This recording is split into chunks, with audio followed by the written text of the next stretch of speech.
The Willows, Chapter 4. The sun was high in the heavens when my companion woke me from a heavy sleep and announced that the porridge was cooked and there was just time to bathe. The grateful smell of frizzling bacon entered the tent door. "River still rising," he said, "and several islands out in midstream have disappeared altogether. Our own island is much smaller."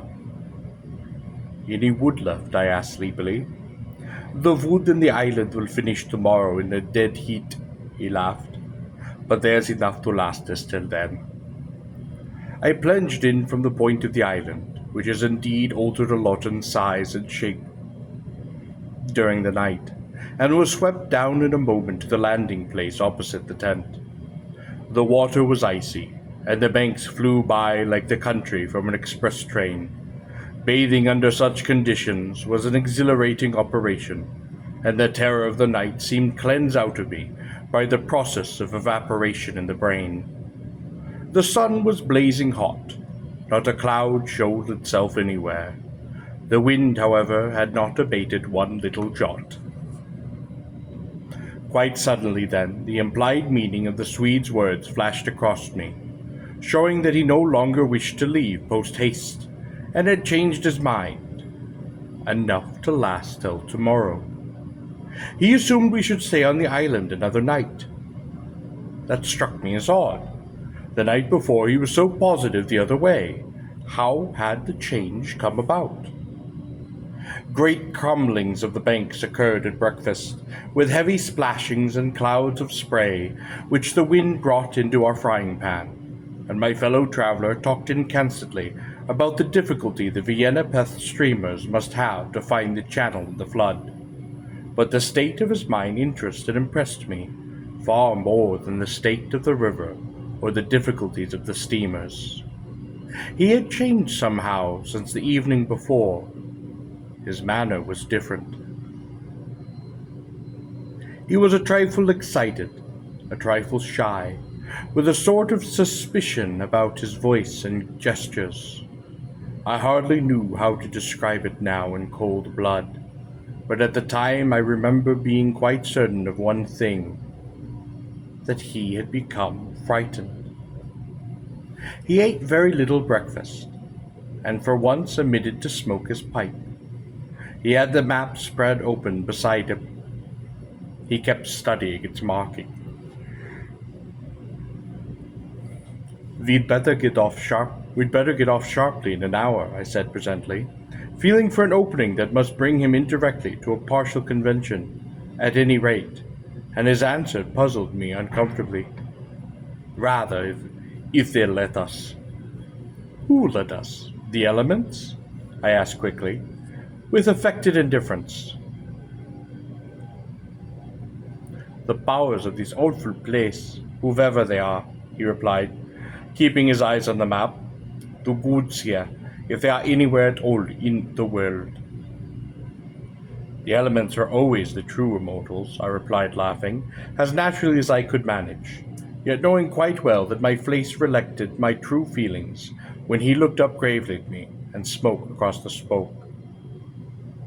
"We shall be fortunate if we get away without further disaster." This was exactly what I had dreaded, and I screwed myself up to the point of the direct question. It was like agreeing to allow the dentist to extract the tooth. It had to come, anyhow, in that long run, and the rest was all pretense. "Further disaster? Why, what's happened?" "For one thing, the steering paddle's gone," he said quietly. "The steering paddle? Gone?" I repeated, greatly excited, for this was our rudder, and the Danubian flood without a rudder was suicide. "But what—" "And there's a tear in the bottom of the canoe," he added, with genuine little tremor in his voice. I continued staring at him, able only to repeat the words in his face somewhat foolishly. There, in the heat of the sun, and upon this burning sand, I was aware of a freezing atmosphere descending around us.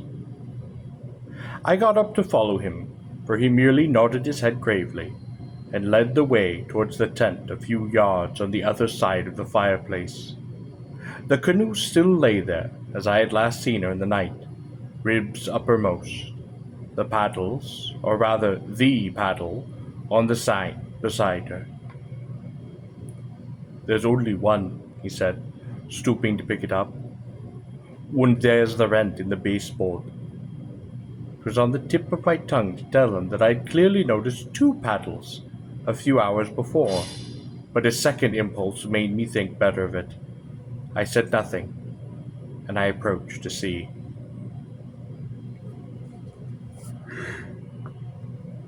There was a long, finely made tear in the bottom of the canoe where a little slither of wood had been neatly taken clean out. It looked as if the tooth of a sharp rock or a snag had eaten down her length, and investigation showed that the hole went through.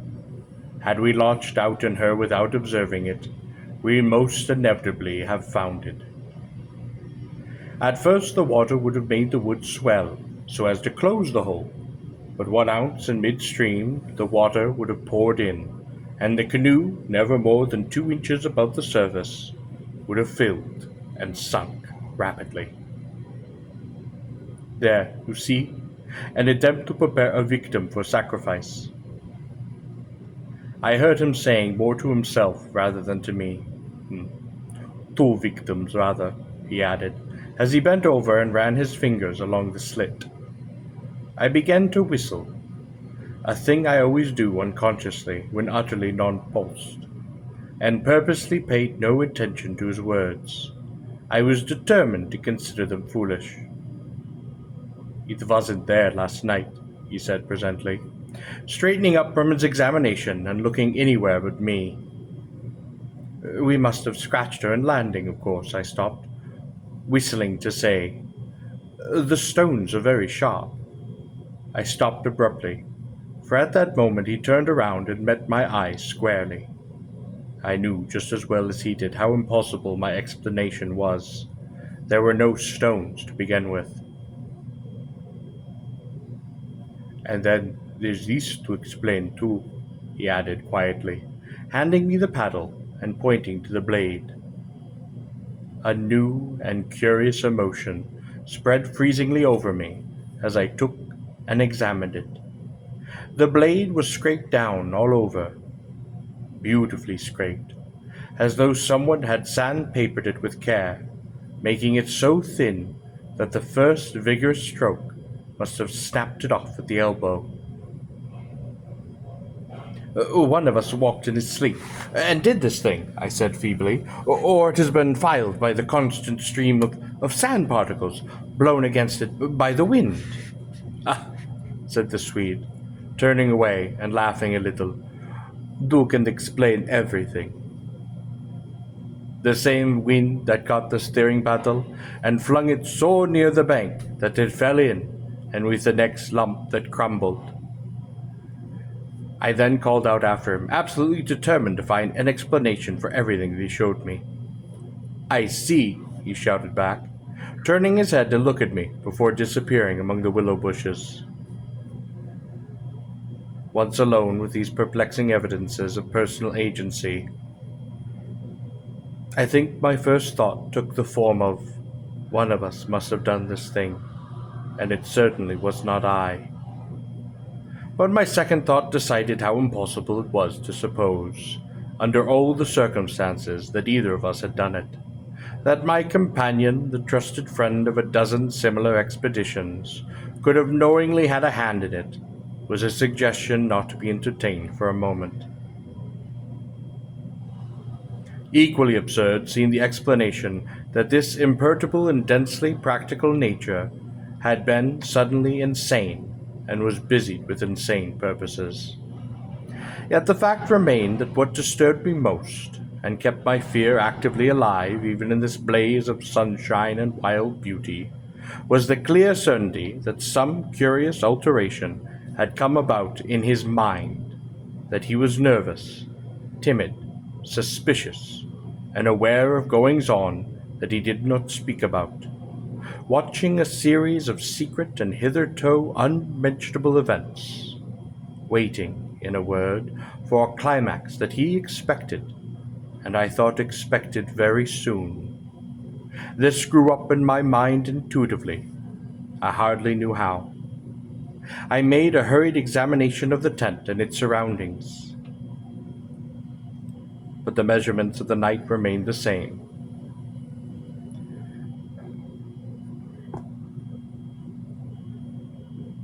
There were deep hollows formed in the sand, and I now noticed for the first time the basin-shaped and of various depths and sizes, varying from that of a teacup to a large bowl. The wind, no doubt, was responsible for these miniature craters, just as it was for lifting the paddle and tossing it away with the water. The rent in the canoe was the only thing that seemed quite inexplicable. After all, it was conceivable that a sharp point had caught it when we landed.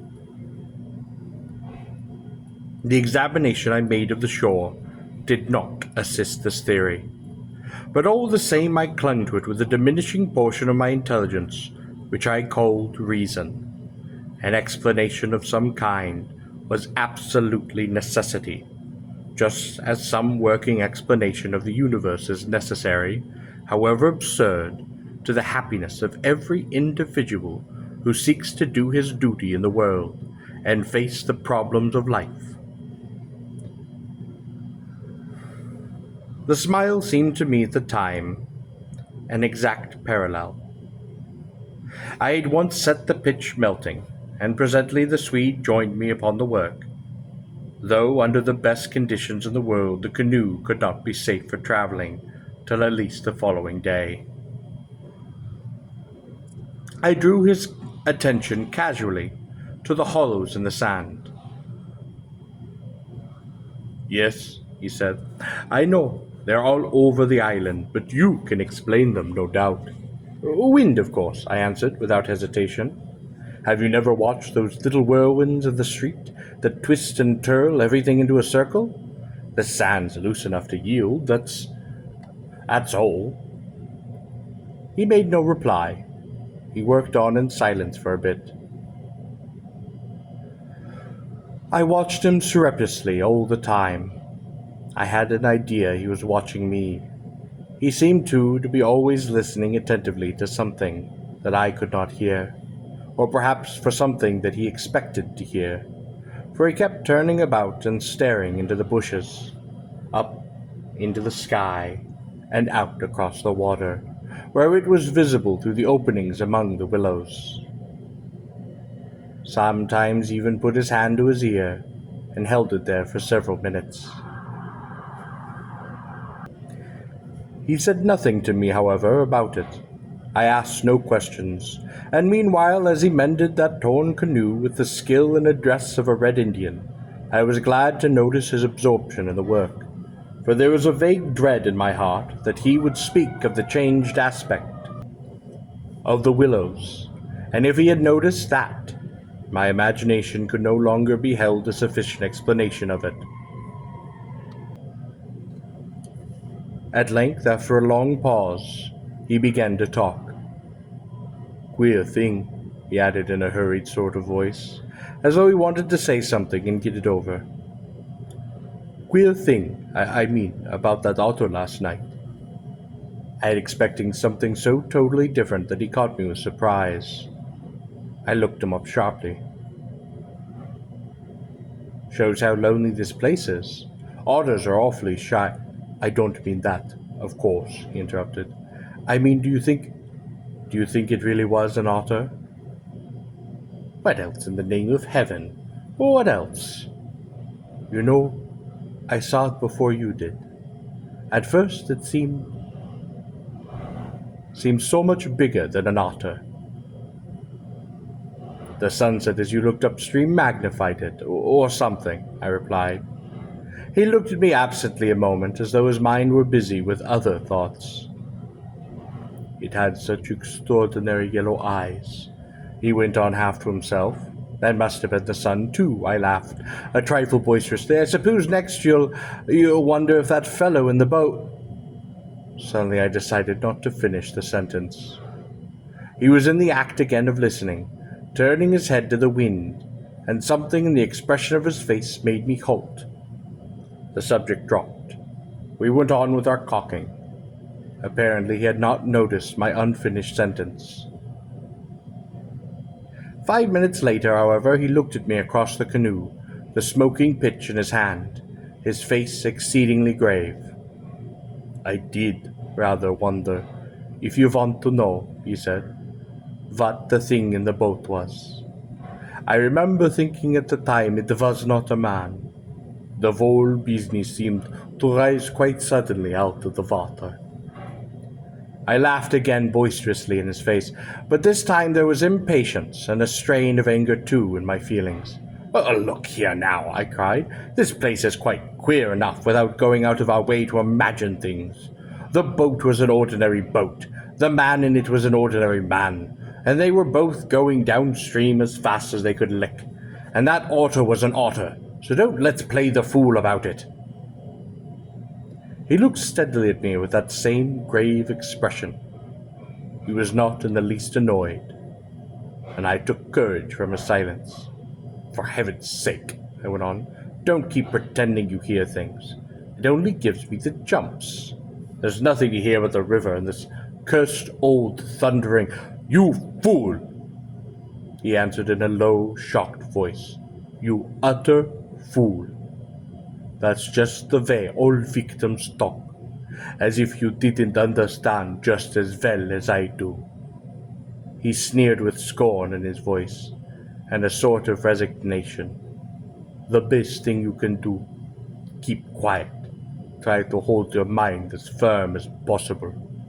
This feeble attempt at self-deception only makes the truth harder when you're forced to meet it."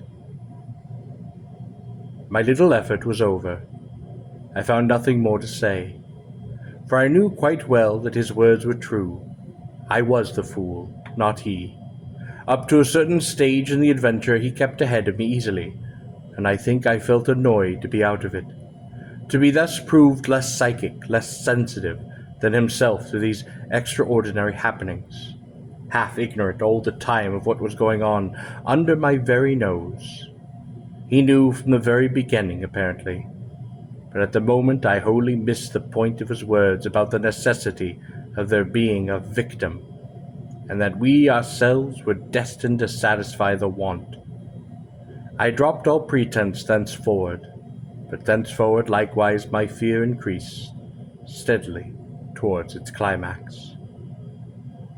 "But you're quite right about one thing," he added, before the subject passed, "and that is the word wiser not to talk about it, even to think about it, because what one thinks finds expression in words, and what one says happens."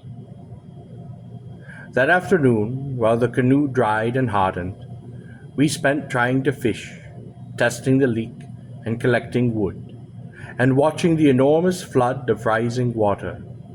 The masses of driftwood swept near our shores sometimes, and we fished them with long willow branches. The island grew ever perceptibly smaller as the banks were torn away with great gulps and splashes. The weather kept brilliantly fine till about 4 o'clock, and then for the first time for 3 days the wind showed signs of abating. Clouds began to gather in the southwest, spreading thence slowly over the sky.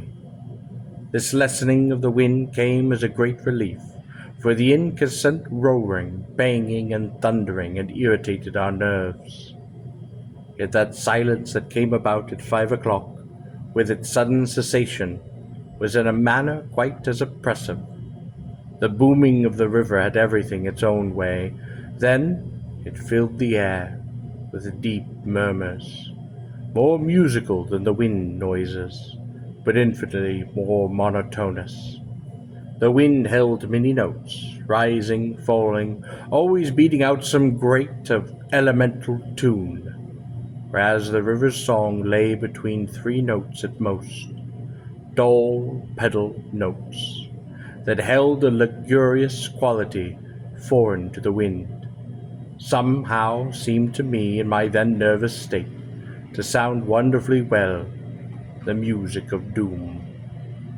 It was extraordinary, too, how the withdrawal suddenly of bright sunlight took everything out of the landscape that made for cheerfulness.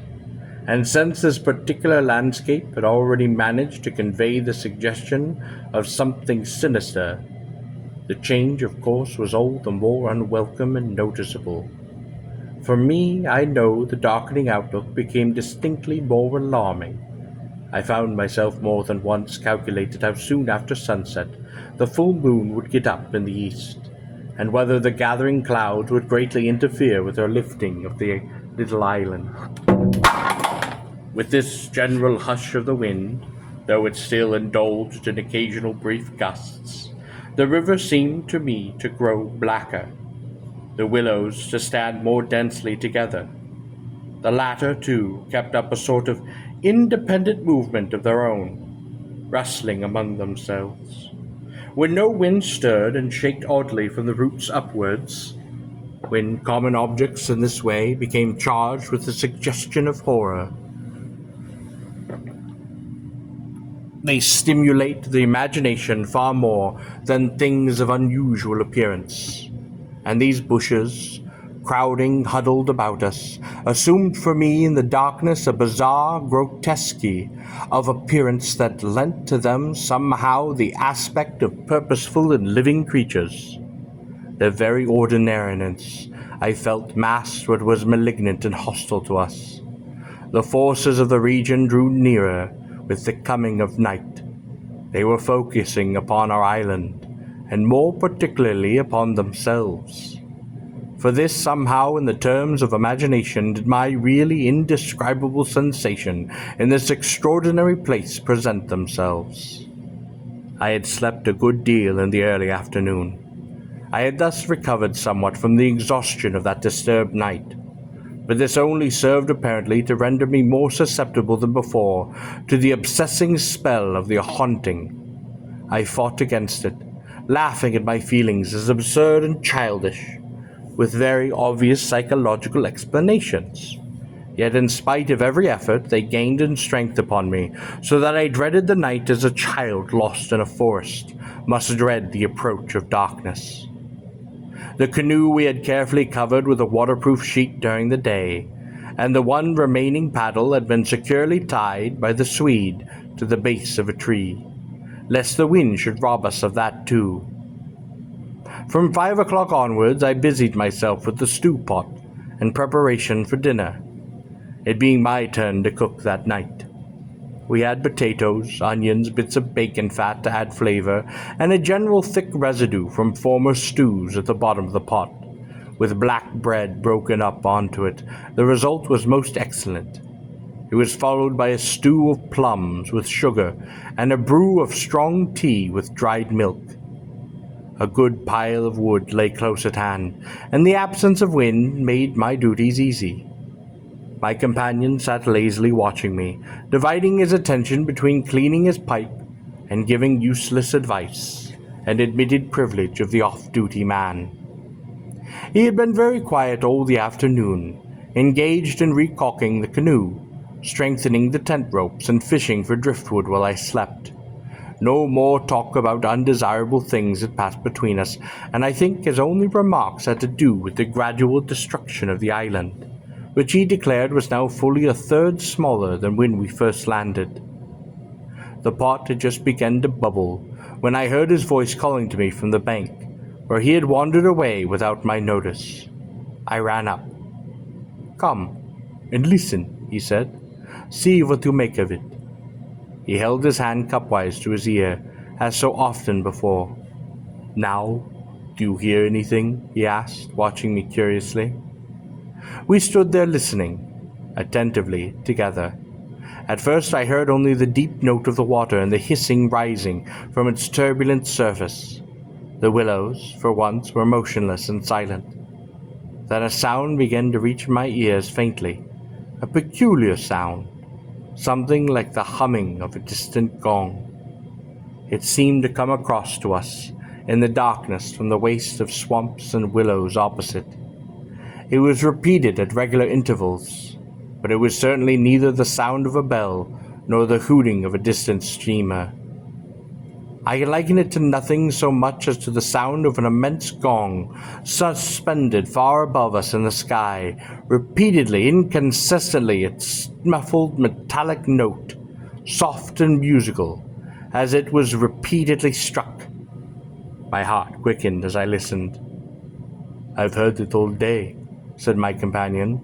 "While you slept this afternoon, it came all around the island. I hunted it down, but could never get near enough to localize it correctly. Sometimes it was overhead, sometimes it seemed under the water. Once or twice, too, I could have sworn it was not outside at all, but within myself. You know, the way a sound in the fourth dimension is supposed to come." I was too much puzzled to pay much attention to his words, and I listened carefully, striving to associate it with any known familiar sound I could think of. Without success. It changed in direction too. It came nearer. And then, sinking utterly away into remote distance, I cannot say that it was ominous in quality, because to me it seemed distinctly musical, yet I must admit it set going a distressing feeling that made me wish I had never heard it. "The wind blowing those sand funnels," I said, determined to find an explanation. "Or the bushes rubbing together after the storm, perhaps." "It comes off the whole swamp," my friend answered. "It comes from everywhere at once." He ignored my explanations. "It comes from the willow bushes somehow." "But the wind has dropped," I objected. "The willows can hardly make a noise by themselves, can they?" His answer frightened me. First, because I had dreaded it, and secondly, because I knew intuitively that it was true. "It is because the wind has dropped we now hear it. It was drowned before. It is the cry, I believe, of the—" I dashed back to my fire, warned by the sound of bubbling that the stew was in danger, but determined at the same time to escape from any further conversation. I was resolute, if possible, to avoid the exchanging of views. I dreaded, too, that he would begin again about gods, elemental forces, or something else disquieting. I wanted to keep myself well in hand for what might happen later. There was another night to be faced before we escaped from this distressing place, and there was no knowing yet what it might bring forth. "Come and get up some bread for the pot," I called to him, vigorously stirring the appetizing mixture. That stew pot held sanity for us both, and the thought made me laugh. He came over slowly and took the provision sack from the tree, fumbling in its mysterious depths and then emptying the entire contents upon the ground sheet upon his feet. "Hurry up," I cried, "it's boiling." The Swede burst out into a roar of laughter that startled me. It was forced laughter, not artificial exactly, but mirthless. "There's nothing here," he shouted, holding his sides. "Bread, I mean." "It's gone. There's no bread. They've taken it." I dropped a long spoon and ran up. Everything the sack contained lay upon the ground sheet, but there was no loaf. The whole dead weight of my growing fear fell upon me and shook me. Then I burst out laughing too. It was the only thing to do, and the sound of my own laughter also made me understand his. The strain of physical pressure caused it. This explosion of unnatural laughter in both of us. It was an effort of repressed forces to seek relief.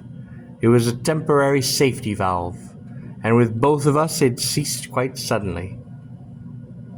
"How criminally stupid of me," I cried, still determined to be consistent and to find some sort of explanation.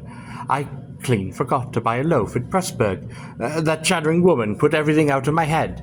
I must have left it lying on the counter. The oatmeal, too, is much less than it was this morning," the Swede interrupted. Why in the world need he draw attention to it, I thought angrily. "There's enough for tomorrow," I said, stirring vigorously, "and we can get lots more at Corman, or Gran. In 24 hours we shall be miles from here." "I hope so, to God," he muttered, putting the things back into the sack, "unless we're claimed first as victims for the sacrifice." He added with a foolish laugh. He dragged the sack into the tent, for safety's sake, I suppose, and I heard him mumbling to himself, but so indistinctly that it seemed quite natural for me to ignore his words. Our meal was beyond question a gloomy one. We ate it almost in silence, avoiding one another's eyes, keeping that fire bright. Then we washed up and prepared for the night. And once we were smoking, our minds unoccupied with any definite duties, the apprehension I had felt all day long became more and more acute. It was not then quite active fear, I think, but the very vagueness of its origin distressed me far more than if I had been able to tick it and face it squarely. The curious sound I have likened to the note of a gong became now almost incessant, and filled with stillness of the night with a faint, continuous ringing rather than a series of distinct notes. At one time it was behind, and at another time in front of us. Sometimes I fancied it came from the bushes upon our left, and then again from the clumps upon our right. More often it hovered directly overhead like the whirring of wings. It was really everywhere at once, behind, in front, at our sides, and over our heads, completely surrounding us. The sound truly defies description, but nothing within my knowledge is like that ceaseless muffled humming rising off the deserted world of swamps and willows. We sat smoking in comparative silence, the strain growing every minute greater. The worst feature of the situation seemed to me that we did not know what to expect, and could therefore make no sort of preparation by way of defense. We could anticipate nothing. My explanations made in the sunshine, moreover, now came to haunt me with their foolishness and wholly unsatisfactory nature. It was more and more clear to me that some kind of plain talk with my companion was inevitable, whether I liked it or not. After all, we had to spend the night together, and to sleep in the same tent side by side. I saw that I could not get along much longer without the support of his mind, and for that, of course, plain talk was imperative. As long as possible, however, I postponed this little climax, trying to ignore or laugh at the occasional sentences he flung into the emptiness. Some of these sentences, moreover, were confoundedly disquieting to me, coming as they did to corroborate much that I felt myself. Corroboration, too, which made it so much more convincing than a totally different point of view. He composed such curious sentences and hurled them at me in such an inconsequential sort of way, as though his main line of thought was secret to himself, and thus fragments were the bits he found impossible to digest. He got rid of them by uttering them. Speech relieved him. It was like being sick. "There are things about us, I'm sure, that make for disorder, disintegration, destruction," he said once while the fire blazed between us. "We've strayed out of a safe line somewhere." Another time, when the gong sound had come nearer, ringing much louder than before and directly over our heads, he said as though talking to himself, "I don't think a photograph would show any record of that. The sound doesn't come to me by the ears at all. The vibrations reach me in another manner altogether. They seem to be within me, which is precisely how a fourth dimension sound might be supposed to make itself heard." I purposely made no reply to this, but I sat up a little closer to the fire and peered about me in the darkness. The clouds were massed all over the sky, and no trace of moonlight came through. Very still, too, everything was, so that the river and the frogs had things all their own way. "It has that about it," he went on, "which is utterly out of common experience. It is unknown. Only one thing describes it readily. It is a non-human sound. I mean, a sound outside humanity. Having rid himself of his indigestible morsel, he lay quiet for a time. But he had so admirably expressed my own feeling that it was a relief to have the thought out, and to have confined it by the limitations of words from dangerous wandering to and fro within my mind. The solitude of the Danube camping place, can I ever forget it? The feeling of being so utterly alone on an empty planet. My thoughts ran incessantly upon cities and the haunts of men. I would have given my soul, as the saying is, for the feel of those Bavarian villages we had passed, though by the score, for the normal human commonplaces, peasant drinking beer, tables beneath trees, hot sunshine, and a ruined castle upon the rocks behind the red-roofed church. Even the tourists would have been welcome. Yet what I felt of dread was no ordinarily ghostly fear. It was infinitely greater, stranger, and seemed to arise from some dim ancestral sense of terror, more profoundly disturbing than anything I had known or dreamed of. We had strayed, as the Swede put it, into some region or some set of conditions where the risks were great, yet unintelligible to us, where the frontiers of some unknown world lay close about us. It was a spot held by the dwellers in some outer space, a sort of peephole whence they could spy upon the earth, themselves unseen, a point where the veil between had worn just a little thin, as the final result of too long a sojourn here. We should all be carried over the border and deprived of what we call our lives, yet by mental, not physical processes. In that sense, as he said, we should be the victims of our adventure, a sacrifice. It took us in different fashion, each according to the measure of his sensitivities and powers of tremendous resistance.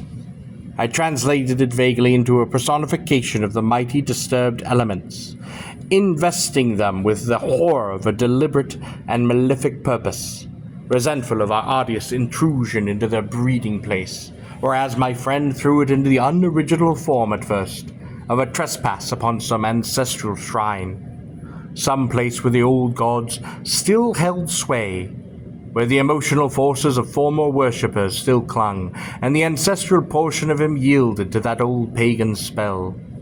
At any rate, here was place unpopulated by men, kept clean by the winds from coarsening human influences, a place where spiritual agencies were within reach and aggressive.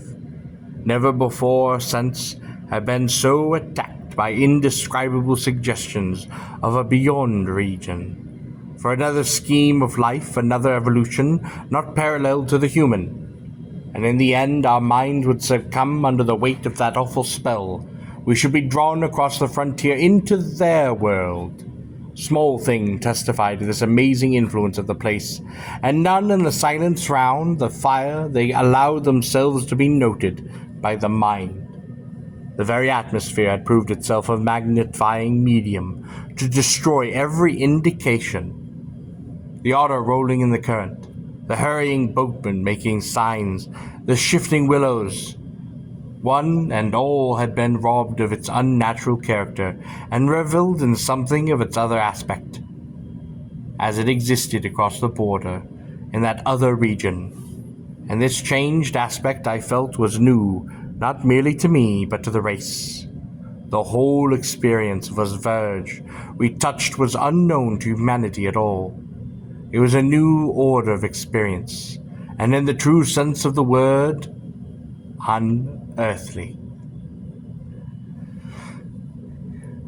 Is the deliberate, calculating purpose that reduces one's courage to zero, the Swede said suddenly, as if he had been actively following my thoughts.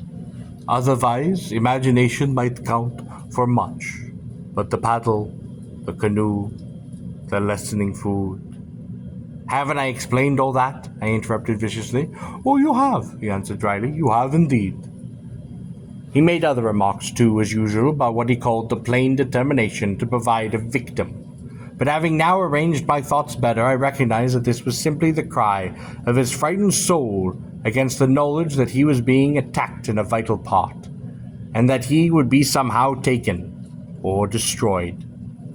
The situation called for courage and calmness of resignation that neither of us could compass, and I have never before been so clearly conscious of two persons, in me, the one that explained everything, and the other that laughed at such foolish explanations. Yet what that laughed, what was horribly afraid.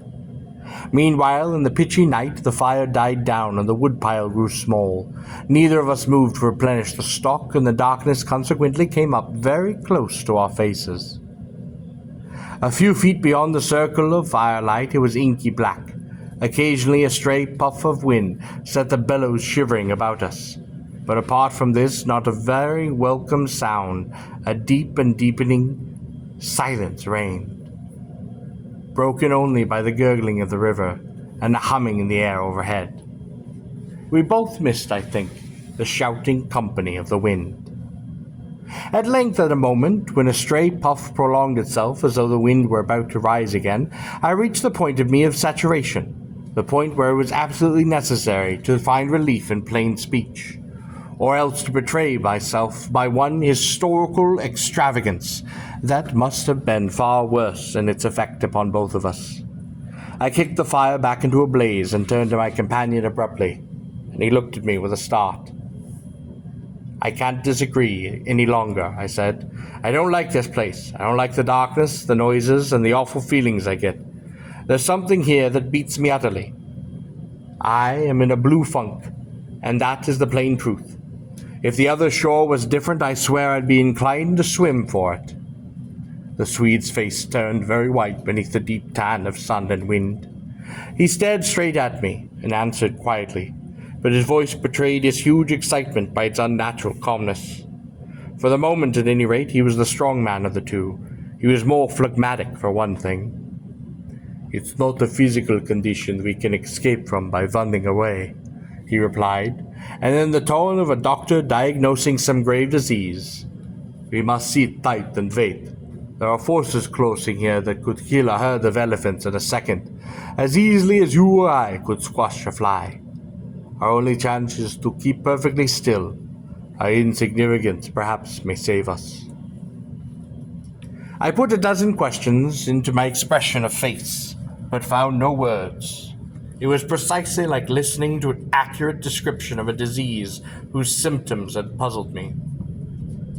"I mean that so far, although aware of our disturbing presence, they have not found us, not located us, as Americans say," he went on.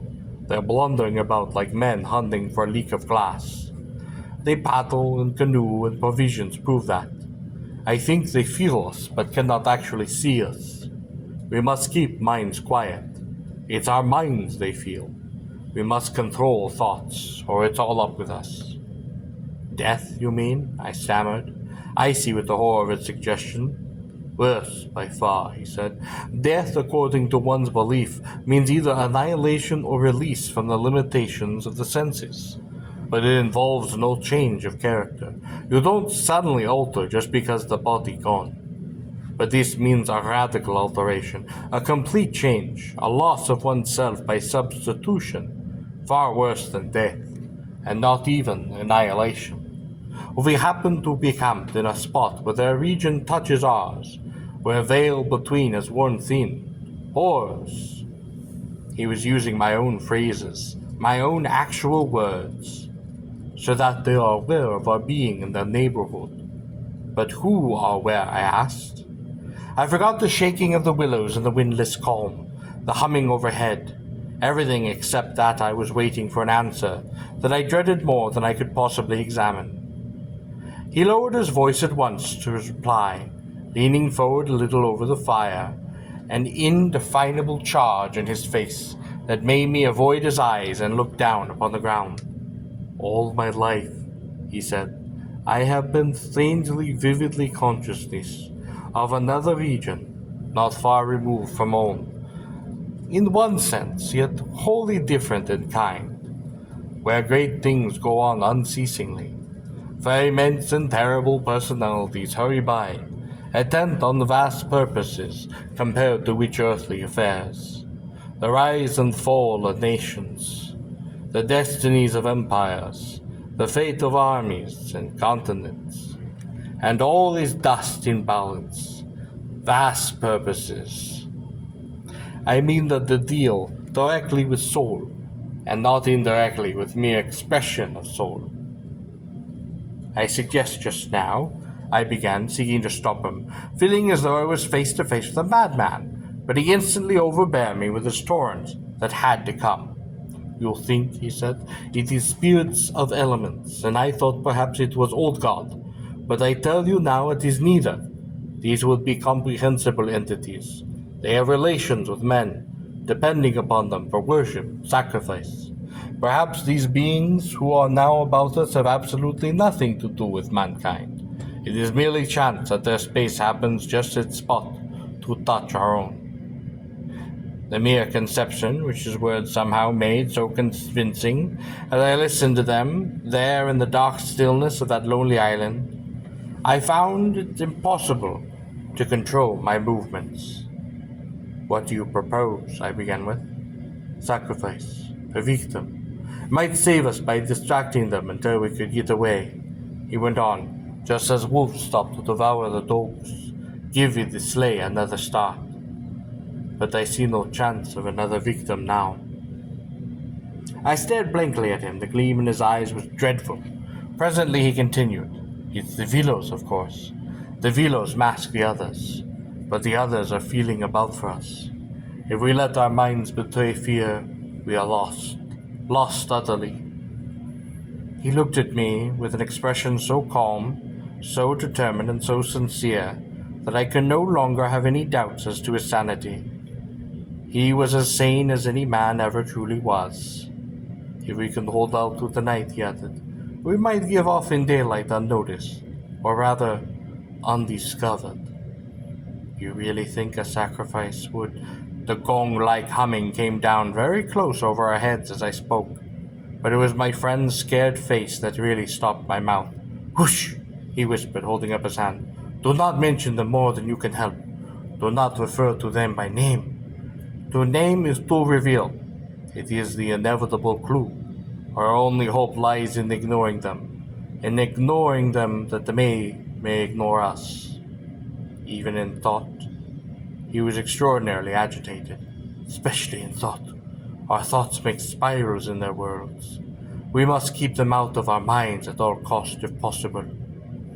I raked the fire together to prevent the darkness having everything its own way. I never longed for the sun as I longed for it then, in that awful blackness of that summer night. "Were you awake all last night?" he went on suddenly. "I slept badly a little after dawn," I replied evasively, trying to follow his instructions, which I knew instinctively were true. "But the wind, of course." "I know, but the wind won't account for all the noises." "You heard it too?" "The multiplying countless little footsteps I heard," he said, adding after my moment's hesitation, "and that other sound." "Ah, you mean above the tent, the pressing down upon us of something tremendous, gigantic." He nodded significantly. "It was the beginning of a sort of inner suffocation," I said. "Partly, yes. It seemed to me the weight of the atmosphere had been altered, had increased enormously so that we should be crushed." "And that," I went on, determined to have it all out, pointed upwards where the gong-like note hummed ceaselessly, rising, falling, like wind. "What do you make of that?" "It's their sound," he whispered gravely. "The sound of their world, the humming of their region. The division here is so thin it leaks out, too, somehow. But if you listen carefully, you'll find it's not above so much as around us. It is in the willows. It is the willows themselves, humming, because here the willows have been made symbols of the forces that are against us." I could not follow exactly what he meant by this, yet the thought and idea in my mind were beyond question. The thought and idea in his, I realized, that he realized, only with lesser power of analysis than his. It was on the tip of my tongue to tell him at last about my hallucination, of the ascending figures and the moving bushes, when he suddenly thrust his face against close to mine, across the firelight, and began to speak in a very earnest manner. He amazed me by his calmness and pluck, his apparent control of his situation. This man I had for years deemed unimaginative and stolid. "Now listen," he said. "The only thing for us to do is to go on as though nothing happened. Follow habits, go to bed, so forth. Pretend we feel nothing, notice nothing. It is question folly of the mind. Less we think about them, the better chance of escape. Above all, don't think, for what you think happens." "All right," I managed to reply, simply breathless with his words and the strangeness of it all. "All right, I'll try. Tell me one more thing first. Tell me what you make of those hollows in the ground all about us, those sand funnels." "No!" he cried, forgetting to whisper in his excitement. "I dare not, simply dare not. The thought into words. If you have not guessed, I am glad. Don't try to. They have put it into my mind. Try your hardest to prevent their putting it into yours." He sank his voice again to a whisper before he finished. I did not press him to explain. There was already just about as much horror in me as I could hold. The conversation came to an end, and we smoked our pipes, busy in silence. Something happened. Something unimportant, apparently, as the way is when the nerves are in the very great state of tension. This small thing for a brief space gave me an entirely different point of view, a chance to look down at my sand shoe, the sort we used for the canoe, and something to do with the hole at the toe suddenly recalled to me the London shop where I'd bought them, the difficulty the man had in fitting me, and other details of the uninteresting but practical operation. At once in its train followed a wholesome view of the modern, skeptical world I was accustomed to move in at home. I thought of roast beef and ale, motor cars, policemen, brass bands, a dozen other things that proclaimed the soul of ordinariness or utility. The effect was immediate and astonishing, even to myself. Psychologically, I suppose, it was simply a sudden and violent reaction after the strain of living in an atmosphere of things that to the normal consciousness must seem impossible and incredible. But whatever the cause, it momentarily lifted the spell from my heart. It left me for a short space of a minute feeling free, utterly unafraid. I looked up at my friend opposite. "You damned old pagan," I cried, laughing aloud in his face. "You imaginative idiot! You superstitious idolater! You—" I stopped in the middle, seized anew by that old horror. I tried to smother the sound of my voice as something sacrilegious. The Swede, of course, heard it too, the strange cry overhead in the darkness, that sudden drop in the air, as though something had come so much nearer. He turned ashen white under the tan. He stood bolt upright in front of the fire, stiff as a rod, staring at me. "After that," he said in a sort of helpless, frantic way, "we must go. We can't stay now. We must strike camp this very instant and go on, down the river." He was talking, I saw, quite wildly, his words dictated by abject terror, the terror that he had resisted for so long, but which caught him at last. "In the dark?" I exclaimed, shaking with fear after my hysterical outburst, but still realizing our position better than he did. "Sheer madness! The river's in flood.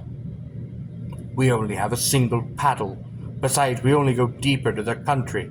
There's nothing ahead for 50 miles but Willows. Willows!" He sat down again in a state of semi-collapse, the positions by one of those kaleidoscope changes nature loves. They were suddenly reversed. The control of our forces passed over into my hands. His mind at last had reached the point where it was beginning to weaken. "What on earth possessed you to do such a thing?" he whispered, the awe of genuine terror in his voice and face. I crossed around to his side of the fire. I took both his hands in mine, kneeling down beside him, and looked straight into his frightened eyes. "We'll make one more blaze," I said firmly, "then turn in for the night. At sunrise we'll be off speed for Camon. Now pull yourself together a bit, and remember your own voice about not thinking fear." He said no more, and I saw that he would agree and obey. In some measure, too, it was a sort of relief to get up and make an excursion into the darkness for more wood. We kept close together, almost touching, groping among the bushes and among the bank. The humming overhead never ceased. It seemed to me to grow louder as we increased our distance from the fire, and it was shivery work. We were grubbing away in the middle of a thickish clump of willows, where some driftwood from a former flood had caught high among the branches, when my body was seized in a grip that made me half drop the sand. It was the Swede. He had fallen against me. He was clutching me for support. I heard his breath coming and going in short gasps. "Look, by my soul," he whispered, and for the first time in my experience I knew it was to hear tears of terror in a human voice. He was pointing to the fire, some 50 feet away. I followed the direction of his finger, and I swear my heart missed a beat. There in front of the dim glow, something was moving. I saw it through a veil that hung before my eyes like the gauze drop curtain used at the back of a theater. Hazily, a little. It was neither human nor animal. To me it gave the strange impression of being as large as several animals all grouped together, like horses, 2 or 3 moving slowly. The Swede, too, got a similar result, though expressing it differently, for he thought it was shaped and sized like a clump of willow bushes, rounded at the top, moving all over upon its surface, coiling upon itself like a smoke, he said afterwards. I watched it settle downwards through the bushes, and he sobbed at me.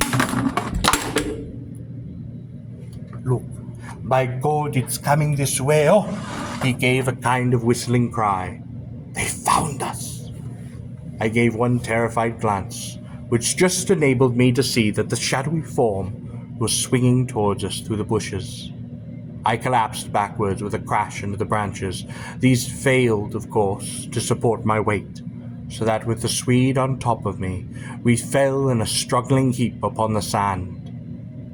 I hardly knew what was happening.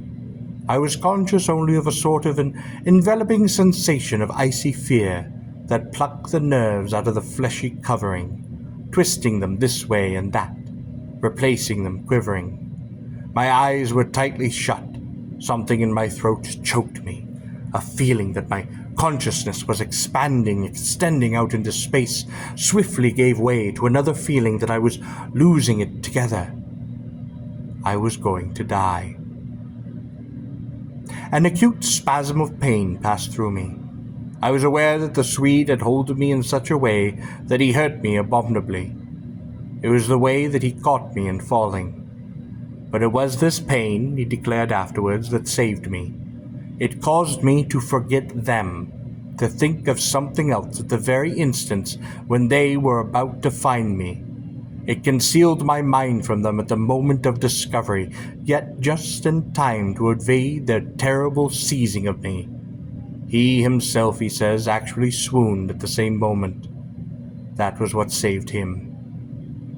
I only know that at a later time, how long or short, possible to say, I found myself scrambling up out of the slippery network of willow branches. I saw my companion standing in front of me, holding a hand to assist me. I stared at him in a dazed way, rubbing the arm he had twisted for me. Nothing came to me to say, somehow. I lost consciousness for a moment or two, I heard him say. It's what saved me. It made me stop thinking about them. You nearly broke my arm in two, I said, uttering my only connected thought at the moment. A numbness had overcome me. That's what saved you, he replied. Between us, we've managed to set them off on the false track somewhere. The humming has ceased. It's gone, for the moment at any way. A wave of hysterical laughter seized me again, this time spread to my friend too, great healing gusts of shaking laughter that brought a tremendous sense of relief in their train. We made our way back to the fire and put the wood on so that it blazed at once. Then we saw that the tent had fallen over, that it lay in a tangled heap upon the ground. We picked it up, and during the process tripped more than once, catching our feet in the sand. "It's those sand funnels," exclaimed the Swede, when the tent was up again and the firelight lit for the ground for several yards about us. "Look at the size of them." All around the tent and about the fireplace where we had seen the moving shadows, there were deep funnel-shaped hollows in the sand, exactly similar to the ones we had already found over the island, only these were far bigger, deeper, beautifully formed and wide enough in some instances to admit the whole of my foot and leg. Neither of us said a word. We both knew what sleep was the safest thing that we could do, and to bed we went, accordingly without any further delay. I was having first thrown sand upon the fire, and taking the provision sack and the paddle inside the tent with us. The canoe, too, we propped in such a way at the end of the tent that our feet would touch it, the least motion disturb and wake us.